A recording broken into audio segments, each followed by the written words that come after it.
પ્રધાનમંત્રી નરેન્દ્ર મોદીનો જલવો હવે દેશ ઉપરાંત વિદેશમાં પણ ચાલી રહ્યો છે, જેમાં હવે દિલ્હીના મુખ્યમંત્રી અરવિંદ કેજરીવાલ પણ જોડાઈ ગયા છે। પ્રધાનમંત્રી મોદી અને સીએમ કેજરીવાલને દુનિયાના 100 સૌથી પ્રભાવશાળી લોકોમાં સામેલ કરવામાં આવ્યા છે। દુનિયા અને અમેરિકાની જાણીતી પત્રિકા ટાઈમના ઓનલાઈન પોલમાં મોદી અને કેજરીવાલે વધારે મત મેળવ્યા છે।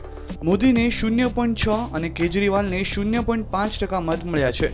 જો કે આ વર્ષે ટાઈમના 100 રીડર્સ પોલમાં 6.95% મત સાથે રશિયાના રાષ્ટ્રપતિ વ્લાદિમીર પુતિન સૌથી આગળ રહ્યા હતા। તેમણે દક્ષિણ કોરિયાના રેપર સિંગર સીએલને પછાડીને પહેલું સ્થાન મેળવ્યું હતું।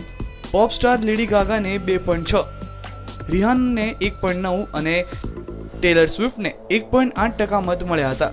ગ્લેમર જગતની હસ્તીઓમાં ક્રમશઃ ત્રીજું, ચોથું અને પાંચમું સ્થાન મેળવ્યું હતું। સત્તાવાર રીતે 100 સૌથી પ્રભાવશાળી લોકોની યાદીમાં ટાઈમમાં આ અઠવાડિયે જાહેર કરાશે।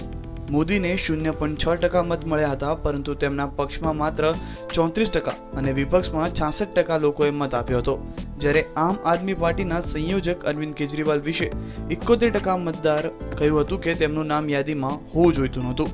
બીજેપી અધ્યક્ષ અમિત શાહ પણ શરૂઆતમાં આ દોડમાં હતા, પરંતુ પૂરતા મત ન મળતા તે ટોપ 100માંથી આઉટ થઈ ગયા હતા।